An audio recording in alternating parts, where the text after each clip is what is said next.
Hello, good morning friends. आज हम पढ़ेंगे स्ट्रक्चर ऑफ एंडोस्पर्म या भ्रूणपोष की संरचना। The endosperm, as stated earlier, is a food tissue of varying degree of importance in different species of angiosperms.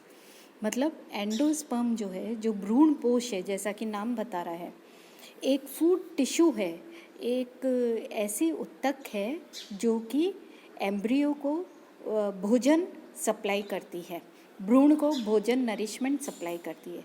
It's cells are mostly isodiametric in shape and store large amount of food materials. इसकी भ्रूणपोष की जो कोशिकाएं होती हैं वो isodiametric या समव्यासीय, मतलब कि करीब करीब गोल होती है। शेप के अंदर उनकी जो शेप होती है वो गोल होती है और ये प्रचुर मात्रा के अंदर भोजन का संग्रहण करती है। Although the cell walls are usually thin and devoid of pits, और जो इनकी कोशिका भित्ति होती है वो पतली होती है और उनके अंदर कोई गड्ढे नहीं होते हैं। In majority of grasses and some other plants, an alluron layer is present on the outside of endosperm.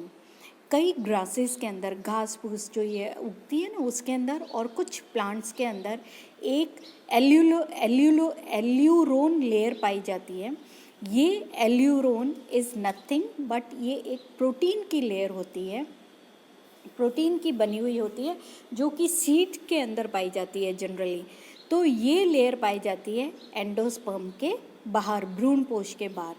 And possibly the aleurone layer secret certain enzymes which transforms the stored food into liquid form so that it may be consumed by the developing embryo.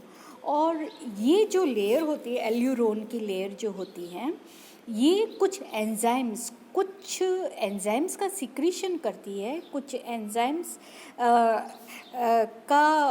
को produce करती हैं ये।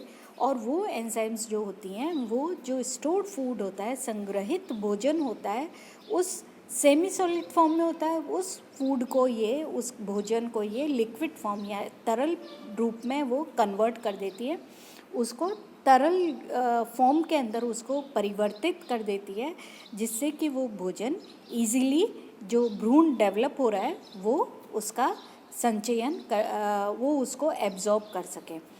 In fully ripe seeds, the endosperm represents a physiologically dead tissue because of degeneration of the nuclei of the endosperm cells. Fully ripe seeds, जो बीज पूरी तरह से परिपक्व हो गए हैं, उन बीजों के अंदर भ्रूणपोष जो होता है वो डेड टिश्यू के रूप में, मृत उत्तक के रूप में पाया जाता है। क्योंकि उसके अंदर क्या होता है, क्यों मृत उत्तक के रूप में पाया जाता है? क्योंकि एंडोस्पर्म की कोशिकाओं के जो न्यूक्लियाई होते हैं वो डीजेनरेट हो जाते हैं। डीजेनरेट हो जाते हैं मतलब कि वो नष्ट हो जाते हैं, और इसलिए जो एंडोस्पर्म होता है वो एक डेड टिश्यू के रूप में पाया जाता है फुल्ली डेवलप्ड सीड्स के अंदर। Dying of nuclei in endosperm cells, however, promotes the filling of the grain, and the embryo can secure the food material more easily from dead rather than living tissue. और ये nuclei के dead होने के कारण क्या होता है, जो ग्रेन होता है वो पूरी तरह से उस डेड टिश्यू से भर जाता है, एंड एम्ब्रियो ईजिली फूड उससे एब्जॉर्ब कर लेता है उन डेड टिश्यू से। ऐसा माना जाता है कि डेड मटेरियल से एम्ब्रियो इजीली फूड एब्जॉर्ब करता है rather than from living tissue. Now जो बीज होते हैं वो दो तरह के होते हैं, endospermic and non endospermic seeds. Depending on endosperm, भ्रूणपोष बीज के अंदर पाया जा रहा है या नहीं पाया जा रहा है, इसके बेसिस पर जो बीज होता है वो दो तरह का होता है। पहला है endospermic seed. In some seeds the endosperm forms a permanent tissue like in Ricinus, Phoenix, Triticum, which persists, enlarges and becomes a prominent tissue of the seed, rich in accumulated food in the form of oil, starch and proteins. कुछ plants के बीजों के अंदर, जैसे कि Ricinus मतलब अरंडी, Phoenix मतलब फिनिक्स डेक्टाइलीफेरा खजूर, ट्रिटिकम गेहूँ, इनके बीजों के अंदर क्या होता है, जो भ्रूणपोष होता है वो एक परमानेंट उत्तक के रूप में पाया जाता है एंड इसके अंदर इट एनलार्जेस एंडोस्पर्म, बड़ा हो जाता है साइज़ के अंदर, उसके अंदर परसिस्ट करता है, प्रेजेंट रहता है और एक प्रोमिनेंट उत्तक के रूप में उस बीज के अंदर पाया जाता है। किस रूप में? रिच इन एक्यूमुलेटेड फूड के रूप में, फूड टिश्यू के रूप में बीज के अंदर पाया जाता है। और ये जो फूड होता है, जो भोज्य पदार्थ होता है, खाद्य पदार्थ होता है, वो किसी भी रूप में हो सकता है, in the form of oil, तेल के रूप में, या स्टार्च के रूप में, या प्रोटीन्स के रूप में पाया जाता है। The food stored in endosperm is utilised by embryo when the seed germinates. और ये जो भ्रूणपोष के अंदर जो फूड स्टोर्ड होता है, जो फूड संग्रहित होता है, वो भोजन भ्रूण जब डेवलप, सीड जब जर्मिनेट करता है, तो उस जर्मिनेटिंग सीड के अंदर जो एम्ब्रियो होता है, वो भ्रूण फिर जब बीज अंकुरित होता है, तो वो उस बीज के अंदर का एम्ब्रियो उस एंडोस्पर्म का फिर फूड के रूप में उस एंडोस्पर्म को काम में लेता है। सच सीड्स आर कॉल्ड एंडोस्पर्मिक या एल्ब्यूमिनस सीड्स। तो ऐसे बीज जिनके अंदर की एंडोस्पर्म बीज अंकुरित होता है तब तक पाया जाता है, उन बीजों को बोलते हैं endospermic seeds. Then second is non endospermic seeds. In other seeds, for example in cucurbits, in arachis, cucurbits मतलब ये ककड़ी, खीरे ककड़ी जो हैं, arachis hypogaea in case of groundnut, मूंगफली, इसके अंदर it is used by growing embryo and is no longer seen in mature seeds. इनके अंदर जो एम्ब्रियो होता है वो भ्रूणपोष को बहुत जल्दी काम में ले लेता है, और जो मैच्योर परिपक्व बीज होते हैं उनके अंदर भ्रूणपोष नहीं पाया जाता। ऐसे बीज they are called non endospermic या एक्स एल्ब्यूमिनस सीड्स। इन बीजों को नॉन एंडोस्पर्मिक या एक्स एल्ब्यूमिनस सीड्स भी कहते हैं। ऑफ स्पेशल इंटरेस्ट इन, फिर एक स्पेशल केस है सिम्प्लोकार्पस, जिसको कि स्कंक कैबेज भी कहते हैं, in which the embryo consumes not only the endosperm but also the, इसके अंदर क्या होता है स्कंक कैबेज के अंदर, इसके अंदर ये जंगली पत्ता गोभी आप इसको कह सकते हो, इसके अंदर क्या होता है कि एम्ब्रियो जो है वो भ्रूणपोष को तो अवशोषित को तो पूरा काम में ले ही लेता है, इसके अलावा also the integuments of the ovule, ovule के जो इंटेग्यूमेंट्स होते हैं, जो बीज पत्र, जो पत्र होते हैं ओव्यूल के, उनको भी एम्ब्रियो अपने खाने के डेवलपमेंट के दौरान अपने भोजन के रूप में काम में ले लेता है।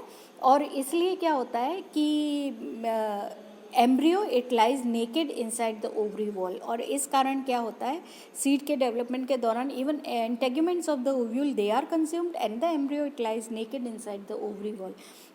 उसके अंदर ओवरी के अंदर एम्ब्रियो एकदम नग्न अवस्था के अंदर पाया जाता है, क्योंकि इंटेग्यूमेंट्स भी भोजन के रूप में काम में ले लिए जाते हैं।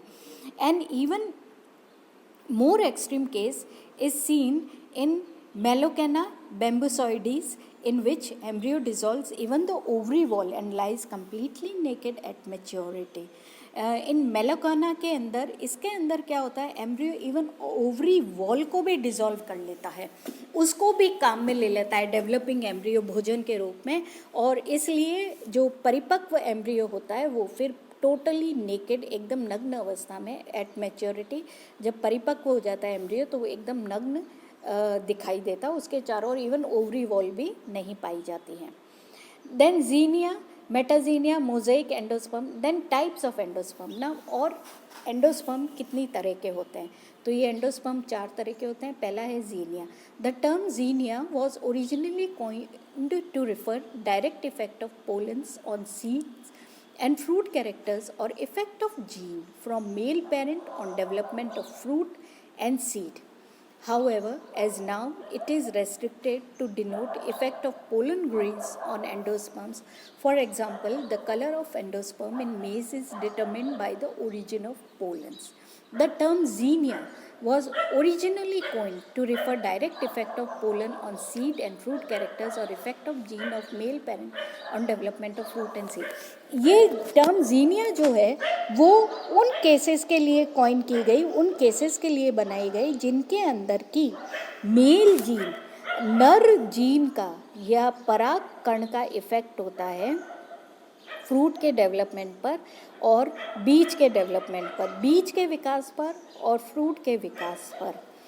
जहाँ मेल जीन का डोमिनेंट इफेक्ट दिखाई देता है हमें, नर जीन का या पोलन पराग कण का डोमिनेंट इफेक्ट हमें दिखाई देता है उन सीड्स के लिए, उन सीड्स के अंदर जो एंडोस्पर्म मिलता है उसके लिए जीनिया टर्म बनाई गई. जैसा कि हम देखते हैं इसके अंदर मेज़ के अंदर, मक्के के अंदर जो एंडोस्पर्म होता है वो पीले रंग का होता है, क्योंकि मक्के के जो पोलन ग्रेन्स जो होते हैं, परागकण होते हैं, वो पीले होते हैं. इसलिए मक्के का जो एंडोस्पर्म जो होता है वो भी पीला होता है. मक्के के जो फीमेल गैमेट्स होते हैं वो तो कलरलेस होते हैं, लेकिन एंडोस्पर्म इस पीला. क्यों पीला होता है? क्योंकि इसके जो पोलन ग्रेन्स होते हैं वो पीले होते हैं. इसलिए इस तरह का एंडोस्पर्म ये जीनिया, मक्के का बीज देखो आप पीला पीला होता है ना, तो इसके अंदर जो एंडोस्पर्म होता है वो पीले रंग का होता है. तो इस तरह के एंडोस्पर्म को बोलते हैं xenia. Then next is metaxenia. The effect of pollen on character of seed coat or pericarp is called metaxenia, and this term was given by Singhal in 1928. It was observed in Phoenix dactylifera.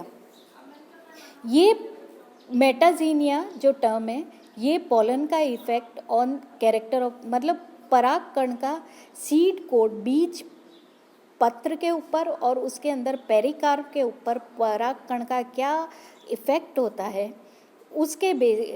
उसके लिए मेटाजीनिया term बनाई गई. और ये term it was given by Swingle in 1928 और ऐसा this is observed in phoenix dactylifera. ये ऐसा उसके अंदर खजूर के अंदर इस तरह का इफेक्ट दिखाई देता है.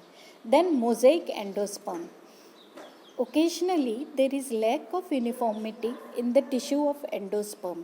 जनरली जो भ्रूणपोष होता है उसकी उत्तक के अंदर यूनिफॉर्मिटी नहीं दिखाई देती है. The patches of two different colors are often observed in zygomates, forming a sort of irregular pattern. Some part of endosperm may be starchy while other part may be sugary. This was observed by Weber in 1900. कुछ plants के endosperm के अंदर हमें uniform, मतलब एकदम एक सा endosperm हमें नहीं दिखाई देता है, हमें पैचेस दिखाई देते हैं, लाइट एंड डार्क कलर के पैचेस. या हम ये देखेंगे जैसे कि मेज़ का बीज अगर हम देखें, मक्के का बीज, तो उसके अंदर क्या होएगा, इरेगुलर पैटर्न होता है. कुछ पार्ट तो एंडोस्पर्म का हमें स्टार्ची लगेगा, मतलब कि चिपचिपा लगता है, और कुछ पार्ट अगर हम सीड का खाएं तो हमें मीठा मीठा शुगरी लगेगा. तो इस तरह से भी इस तरह का, तो ये क्यों है, it is due to endosperm के अंदर इरेगुलर पैटर्न के कारण ये होता है, पैचेस के कारण होता है. और इस तरह का एंडोस्पर्म जो होता है वो कहलाता है मोज़ेक एंडोस्पर्म. मोज़ेक का मतलब यही होता है patches of different colours, mosaic endosperm. Then fourth is ruminate endosperm. Mature endosperm showing irregularity or unevenness in its surface counter is called ruminate endosperm. परिपक्व भ्रूणपोष जिसकी सरफेस के ऊपर अनइवननेस होती है, सरफेस एकदम अलग, सतह थोड़ी अनइवन होती है, उसको बोलते हैं ruminate endosperm. Like in case of passiflora कैलेरेटा, जिसको कि कठुत कली भी कहते हैं, कॉमन नेम इसका कोकोलोबा. इसके अंदर, इनके अंदर क्या होता है, एंडोस्पर्म जो सीड कोट होता है वो उसके वो जो एंडोस्पर्म होता है इसका भ्रूणपोष जो होता है, सीड कोट नहीं, भ्रूणपोष जो होता है, मैच्योर एंडोस्पर्म जो होता है, इसके अंदर अनइवन पैटर्न हमें दिखाई देता है. ruminations arise due to ingrowth or infolding of seed coat or by unequal radial elongations of the seed coat cells. और ये unevenness होती है due to uneven growth of the seed coat, infolding seed coat जो होता है वो fold हो जाता है, बीच बीच में से फोल्ड हो जाएगा, या अनइक्वल ग्रोथ, अनइक्वल रेडियल, जो सीड कोट की जो सेल्स होती हैं वो अनइक्वली उनके अंदर इलोंगेशंस हो जाते हैं, रेडियल इलोंगेशंस हो जाते हैं, जिससे सीड कोट कहीं लंबा, कहीं सकड़ा, कहीं बिल्कुल हमें वेवी टाइप दिखाई देता है। तो इस तरह का एंडोस्पर्म, तो नेचुरल जब सीड कोट के अंदर अनइवन पैचेस होंगे तो एंडोस्पर्म भी अंदर ऐसा ही होएगा।